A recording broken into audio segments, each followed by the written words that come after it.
વડોદરાની પ્રતિષ્ઠિત બરોડા ડેરીના નિયામક મંડળની ચૂંટણી માટે આજે મતદાન પ્રક્રિયા હાથ ધરવામાં આવશે। ડિરેક્ટર પદની કુલ 13 બેઠકો પૈકી 9 બેઠકો અગાઉ જ બિનહરીફ જાહેર થઈ ચૂકી છે, જ્યારે બાકી રહેલી 4 બેઠકો માટે આજે સવારે 9 થી બપોરે 3 વાગ્યા સુધી વોટિંગ ચાલશે।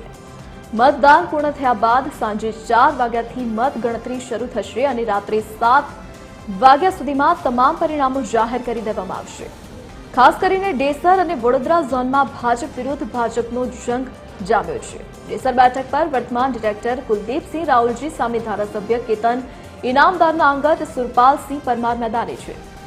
વડોદરા ઝોનમાં પણ ભાજપે પાર્થિવ પટેલને મેન્ડેટ આપ્યો છે, જેમના સામે હિતેશ પટેલ ચૂંટણી લડી રહ્યા છે। તો બીજી તરફ ડભોઈ અને પાવી જેતપુર ઝોનમાં ભાજપ અને કોંગ્રેસના ઉમેદવારો વચ્ચે સીધો મુકાબલો જોવા મળશે।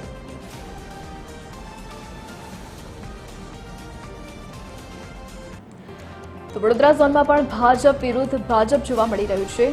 તો ભાજપે પાર્થિવ પટેલને મેન્ડેટ આપ્યું છે।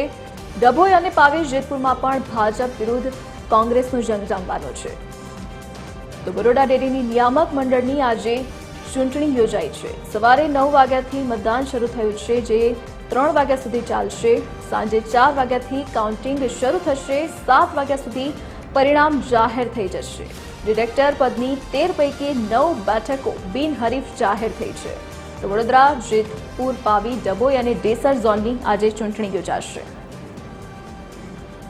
વધુ વિગતો સાથે એસોસિએટ એડિટર અમિત ઠાકોર આપણી સાથે લાઈવ જોડાઈ ગયા છે। જી અમિત, આજે ચૂંટણી યોજાઈ રહી છે, કેવો માહોલ હાલ જોવા મળી રહ્યો છે?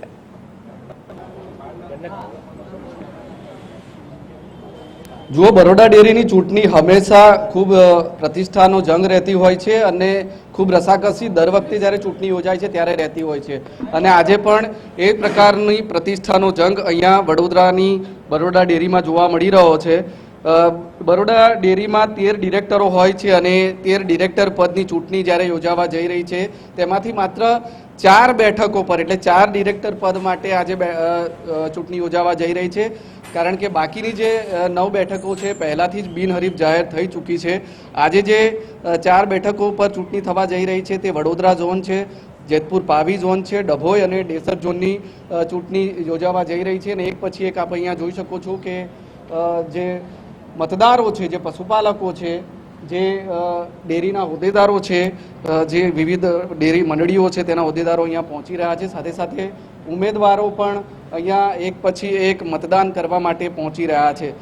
4 ઝોનની જે ચૂંટણી આજે થવા જઈ રહી છે તેમાંથી સૌથી વધુ નજર લોકોની ડેસર બેઠક પર છે, કારણ કે ડેસર બેઠક પર વર્તમાન જે ડિરેક્ટર છે કુલદીપસિંહ, તેની સામે ભારતીય જનતા પાર્ટીએ સાવલીના એમએલએના ખાસ ગણાતા સુરપાલસિંહને મેન્ડેટ આપ્યો છે અને એટલા માટે જ એ બેઠક પર રસાકસીનો જંગ જોવા મળી રહ્યો છે।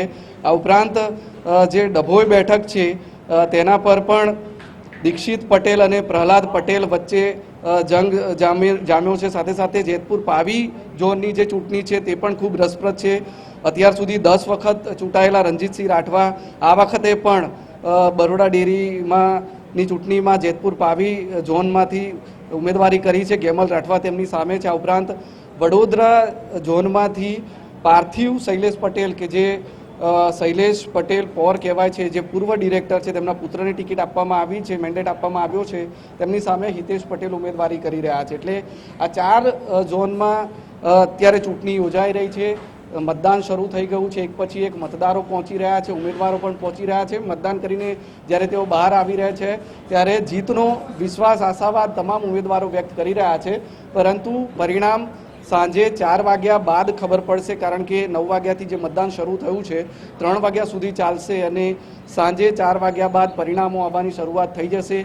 લગભગ 2 થી 3 કલાકમાં ચારેય ઝોનના ચિત્ર સ્પષ્ટ થઈ જશે કે જે 9 ડિરેક્ટરો પહેલેથી જ જે 9 ઉમેદવારો પહેલેથી જ બિનહરીફ થઈને ચૂંટાઈ આવ્યા છે, બાકીના 4 ડિરેક્ટરો કયા હશે એ સાંજે લગભગ 6 વાગ્યાની આસપાસ, 7 વાગ્યાની આસપાસ આ ચિત્ર સ્પષ્ટ થઈ જશે। ફિલહાલ બરોડા ડેરીમાં એક પછી એક આ તમામ 4 ઝોનના જે મતદારો છે, ઉમેદવારો છે, અહીંયા મતદાન કરવા માટે પહોંચી રહ્યા છે।